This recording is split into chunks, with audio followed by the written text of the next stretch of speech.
Okay. We're interviewing Todd, who was born December 10th, 1918 in Fort Worth, Texas. Les served in the United States Army, the regular Army, September of 1940 through October of 1945. His highest rank attained was Staff Sergeant. This interview is being conducted in Burleson, Texas. My name is Dale Dexheimer. I'm no relation to Les. Also here we have Milton Gibson, who is the cameraman today.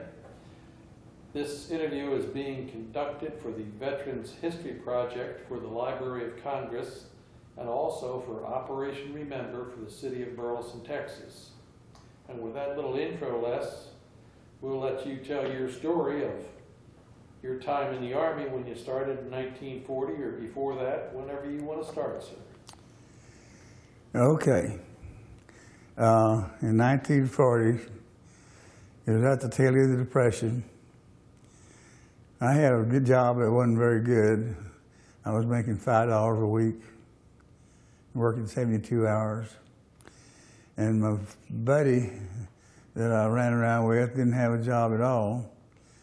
And the government decided they were going to start a draft of some sorts and get everybody to volunteer for a year and get some training.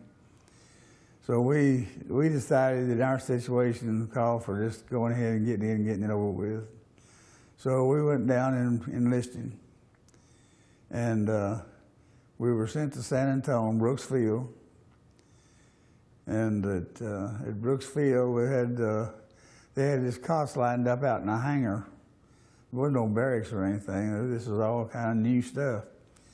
And there was a bunch of us hitting that field, and they didn't have any way to take care of us, so we was all living in a hangar.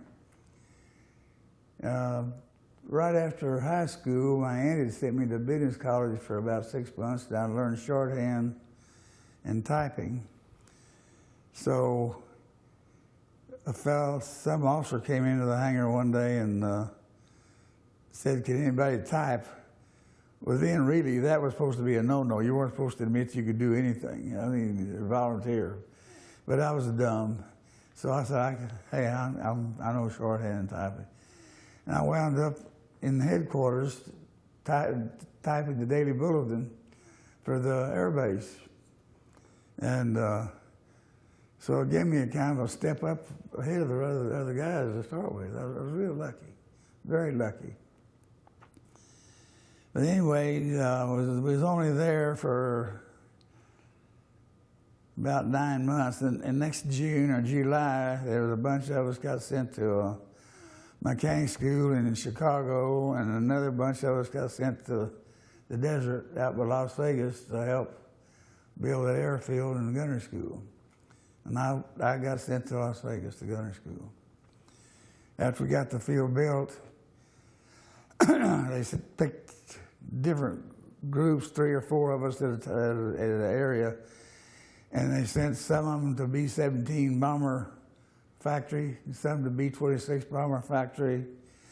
They sent small groups of us to different factories to see how the turrets were mounted, gun turrets were mounted in bombers, and what was all that was involved. Ran us through a few classes in a hotel room. This just lasted about a week. And then we were sent back to Las Vegas, and a bunch of gun turrets had been shipped in crates. And they said, "Okay, you guys go down there and open up those crates and put those gun turrets together."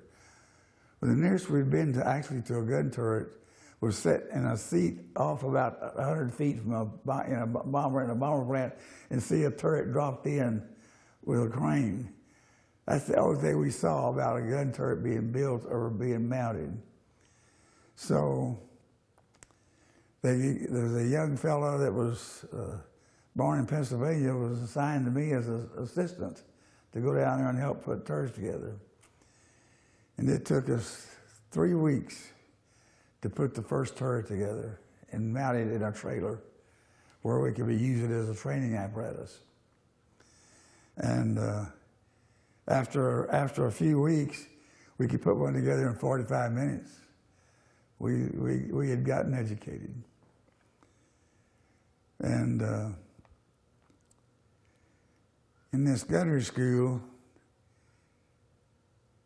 there was it started. These kids that were coming into this gunnery school were ones that had been drafted, and they were 18, 19 years old. They really were kids. I was the old man at 22 or 3. I was the old man.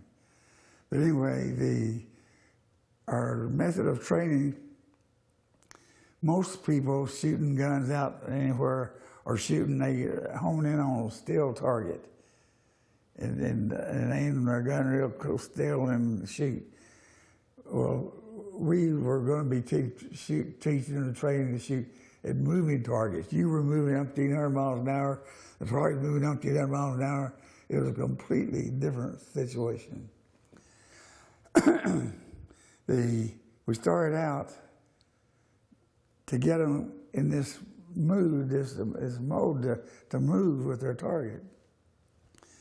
We started out with we had some little old penny ante arcade type stuff in some rooms that had little ducks and rabbits and stuff that moved along on a chain, orientation into shooting a moving target.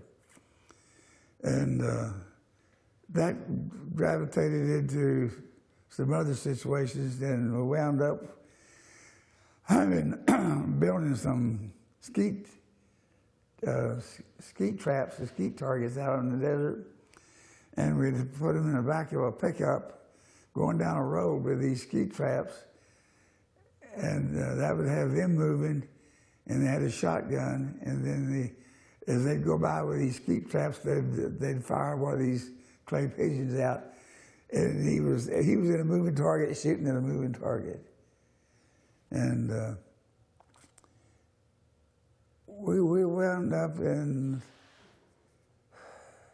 it took about 6 weeks, but in 6 weeks we'd had them move from shooting at moving targets, still targets, to shooting at moving targets. And we were turning out some pretty good gunners. The gun turrets were the final part of the training at that particular time. We had some ranges out in the desert. A track had been built like about a quarter of a mile around, and dirt piled up behind and in front of all this the track, and a little car like a railroad hand car was used those on this track, and we had 2 big posts go up in a big cloth target between these 2 posts, and we built up this dirt ramps to keep the guys from shooting our handguard to pieces. All they could see was the target as it went around that track, and they had we had turrets mounted in the trailers. We'd take them out there, and the turrets had 2 50 caliber machine guns, each one of them. And they would shoot at this target, go around this track using the gun turret controls. That was the first couple of 3 years we was out there. The last year, it got kind of modern. Computers had come into being, or starting to be into being. They weren't out in public yet, particularly, but the Army had them.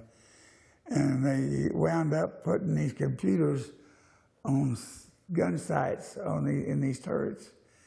And all the gunner had to do at that time was point the sight at the target, and the computer moved the guns wherever they needed to be to shoot.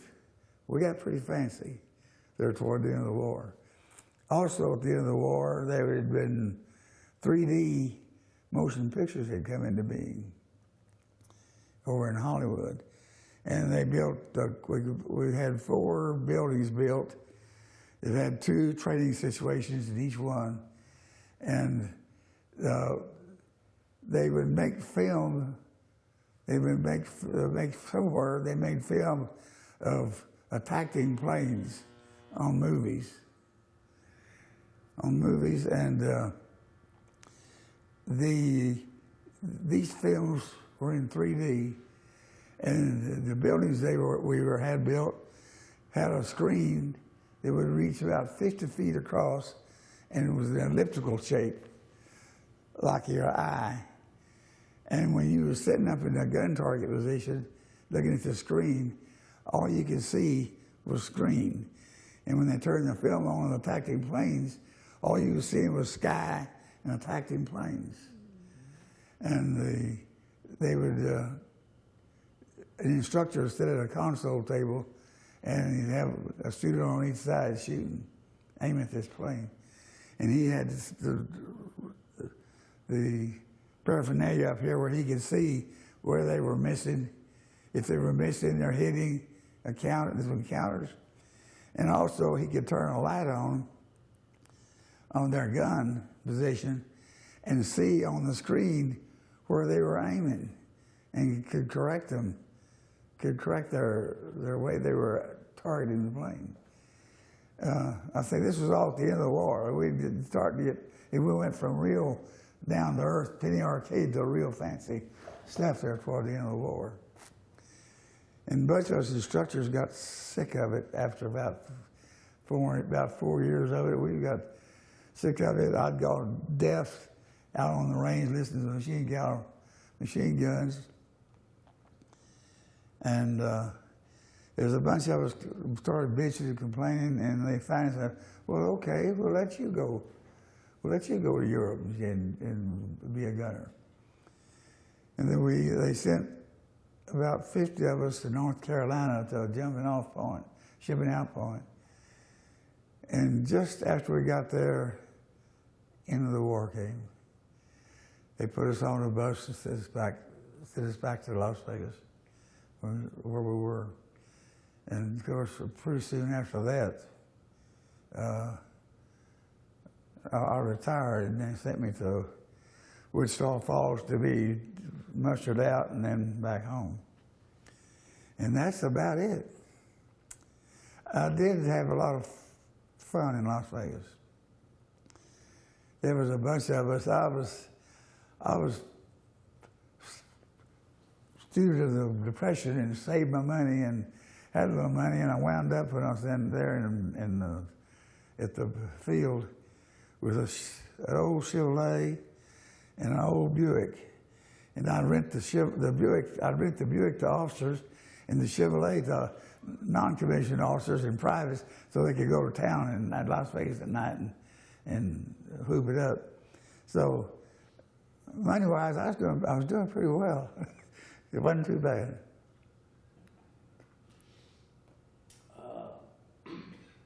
Couple questions here, Les, in going along with what you said here. Make a note here a minute. You went in the Army. In 1940, which is 70 years ago, making $5 a week, working 72 hours. What kind of work were you doing? Parking cars, making 12.5 cents an hour. Parking cars down in downtown Fort Worth. $5 a week. 12 hours a day, 12.5 cents an hour.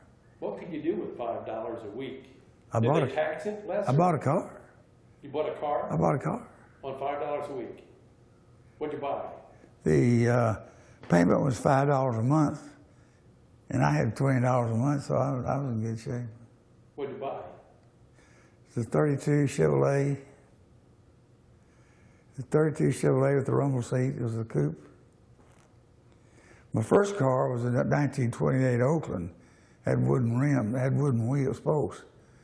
But it didn't last too long, and it wasn't making Oaklands anymore, or there weren't very many parts for Oakland, so I had to get rid of it finally, and got that Chevrolet.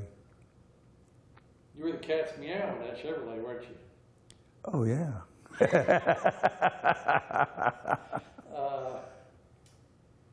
You went to Brooks Field, San Antonio, right?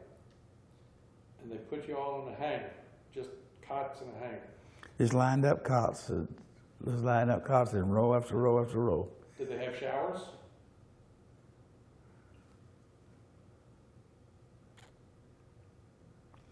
One of the things about getting old is your memory goes out. I don't remember. Don't remember, okay. I'm sure we must have. We stayed pretty clean. And you had, I guess they just opened both sides of the hangar, so you had a little ventilation? Yeah, the door was at the end of the hangar. What about the chow? Did you go to a mess hall, I guess? Yeah, went to mess hall, chow. They good. It was? It was The chow good. was pretty good? Good. You ever do any KP? No. No KP. I went to the office, remember? Okay. Okay. There were a lot of I went to headquarters. You were happy that I think it was your aunt. I didn't get on any crap details because I was working for the commanding officer in the office. Okay. I was putting out the daily report. You talked about when you first went to Nevada, they sent you to the various bomber factories so you could see the airplanes being built. Which one do you go to, Les? Which bomber factory? Went to Baltimore, Maryland. What was that, Martin? That was the Martin plant. It was 1926. B-26s? 26s. Okay. B-26, you tell us a little bit about a B-26? It was a 2-engine bomber in a pretty plane. That's all I can tell you. How many guns? Huh? How many guns? It had a gun turret on top and a gun turret in the nose. I don't remember it having a gun turret on the bottom like the B-24s and the B-17s. And I can't remember whether it had a tail gunner, but it was pretty fast. I guess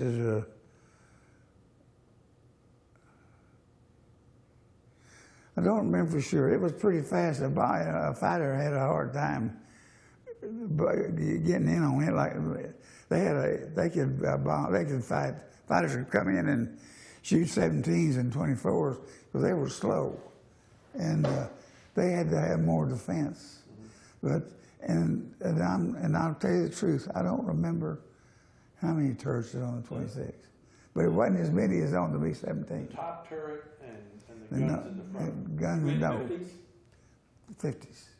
Twin 50s. Yeah. Two of them, okay. When you first started to assemble the turrets, 3 weeks to assemble, what took so long, Les? The ring had to turn inside. There was a mountain ring that it mounted in. Okay. And the gun turret had to turn inside of this ring. And That was all just a big gear, a ring and pinion, I guess, Les? it was electric. Oh, it was electric. It was electric. Electric motor that turned it, and also electric motor that raised the guns up and down, and then also turned the turret. But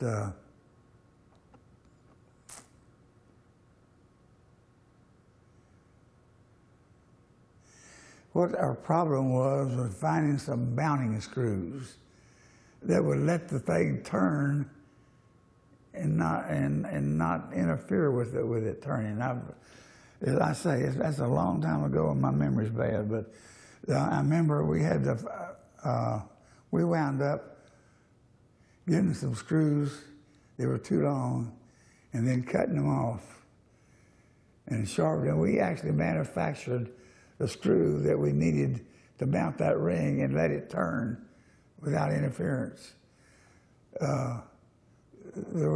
didn't have anything available that we could mount it with.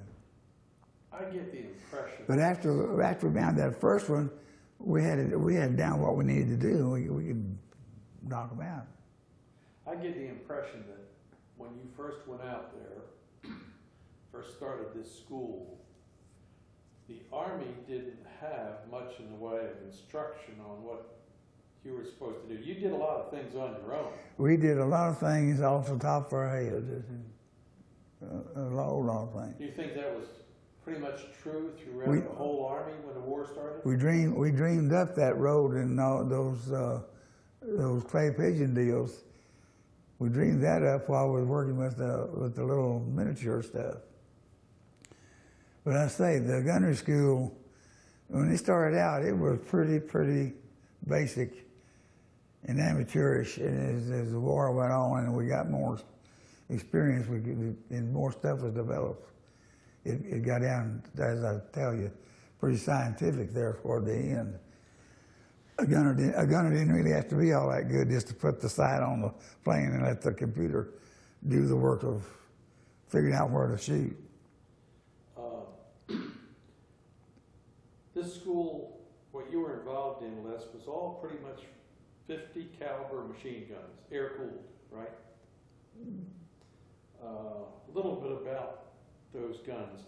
Recoil. There must have been a lot of recoil. Was there a lot of recoil on those guns, Les? Yeah, but we weren't handling them. I mean, they were in the turret. They were in the turret. How'd they absorb that recoil? They had I don't remember. Long time ago. Okay. I don't remember. The noise. They had some kind of a mount, some kind of spring-mounted mount that took care of it. I don't know. The noise. You said that actually you pretty much went deaf.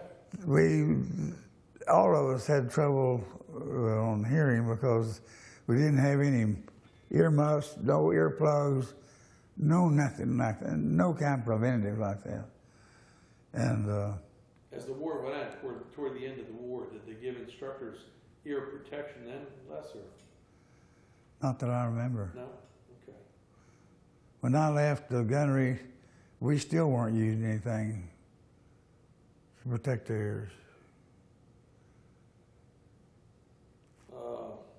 I guess one other thing I would wonder about the smell. There must have been that strong cordite smell with those guns. I don't remember. There wasn't anything we could do about it. I don't remember. The desert wind blow it away. I don't remember that being a problem. We didn't do anything about it.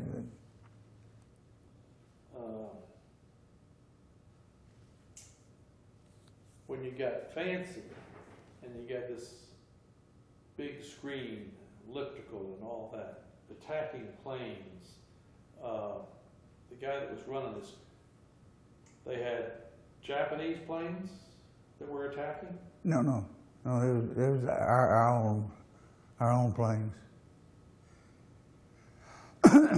You were teaching? They weren't shooting, they were just flying.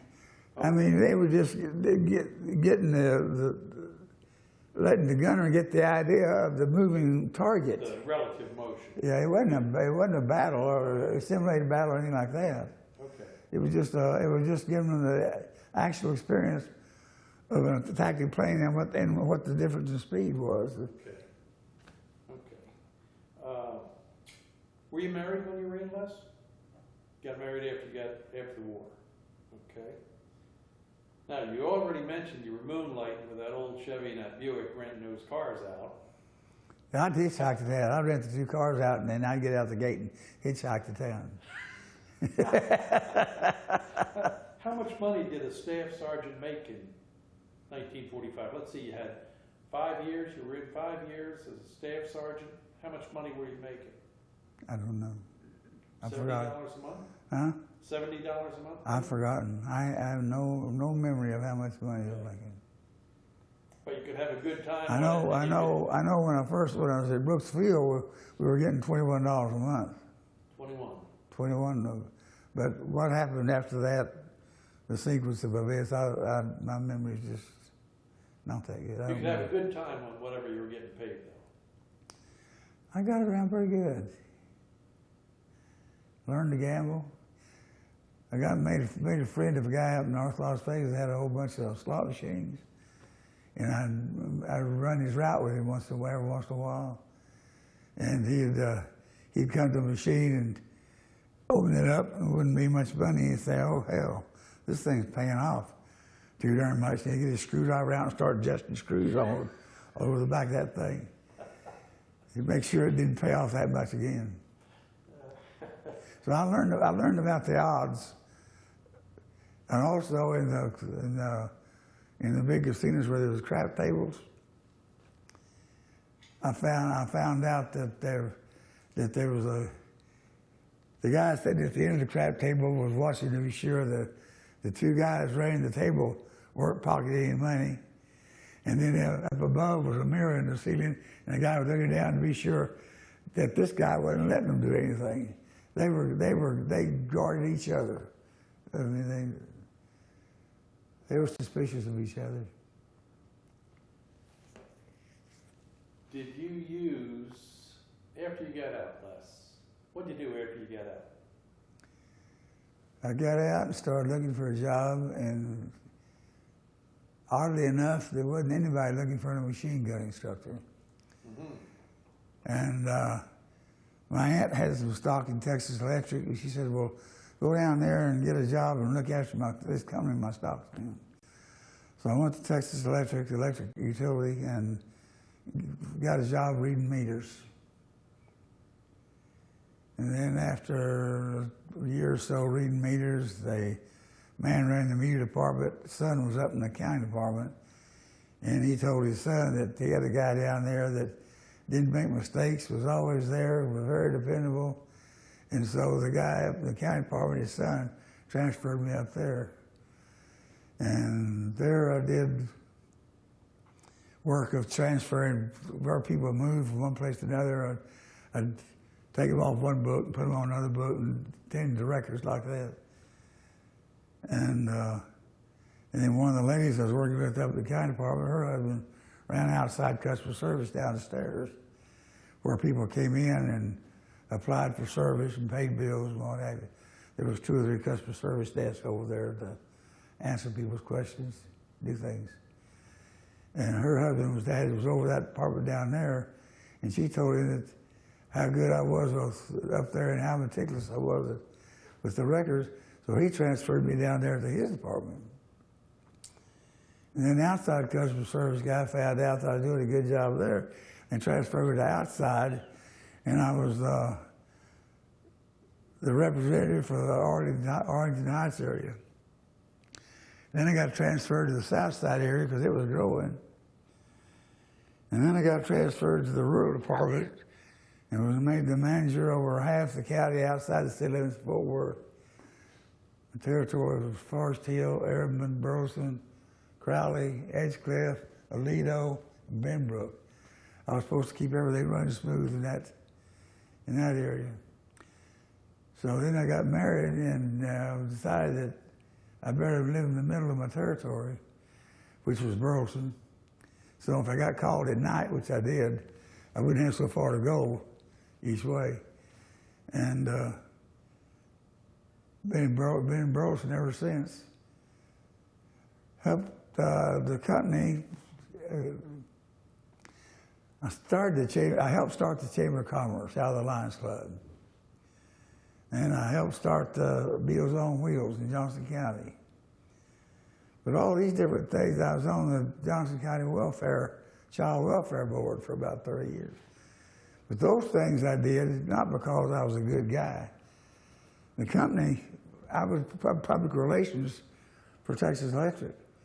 And my job was to do anything that would help any of these towns do better, grow, get more business, whatever. I was supposed to help them.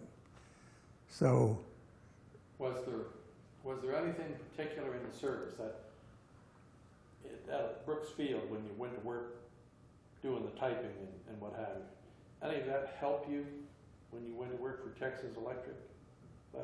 Was there anything from the service that transferred over that made it easier? Well, maybe a meter reader didn't have much use for shorthand and typing. So I'd say that probably didn't have anything to do with it. Okay. It may have helped in the going up from the meter readers. It may have helped, but I have no idea. I don't know. Mm-hmm. Well, you've certainly been pretty successful. I was a lucky guy. I was the manager for that area I was talking about. I was over that area for about 30 years. 30 years. Burleson was only 700 people when I first came down here in 1953. And then I retired in 1983, 30 years later. It was going great. Takes me back, Les. Your years in the military.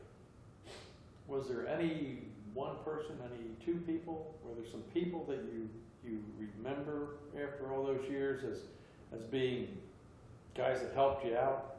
Maybe a non-com or an officer that you remember in particular? There's only one. There were several that helped me, of course, but there was one I remembered. It was Anthony. Can't think of his name right now, but anyway, when we got sent to Las Vegas, he became the head non-com in the headquarters out there. And of course, it was really good for me to have the head non-com of the headquarters, one of my old buddies from Brooksville. It was real nice. I think I got treated real good, I think. I'm just lucky. You were a gunnery instructor, Les. Did you ever fly? Did they ever put you in an airplane during the war? I went up with 2 or 3. I made several trips in the B-17s. See, then we wound up later on, and after all the training, we wound up with some guys flying fighter planes and pulling a tow target several hundred feet behind them. And we had the B-17s that would go up and with the gunners and actually shoot turrets and shoot at those the tow targets that the fighter pilots were towing. And I went up with them several times. Met several of the pilots. They were nice guys, all right, but they didn't seem like they were walking on clouds or anything. I know after I got out of the service, I thought, I'm just as smart as they are. I'm gonna go see if I can fly a plane. I went out in Mission Field and took flying lessons and got a pilot's license, so I could know that I was as smart as they were. But then I couldn't afford to fly, so after I got the license and knew I could fly, I was happy. I dropped it.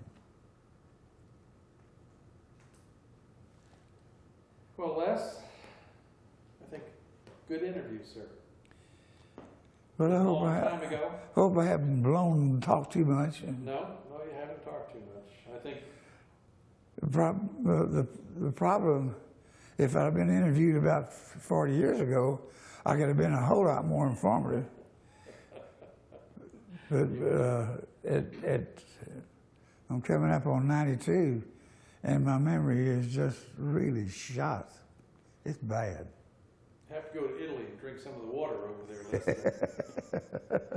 Les. Les, we appreciate your time this morning. We appreciate your service to the country, your time during the war, sir. It's been a pleasure. Thank you. Thank you. Welcome.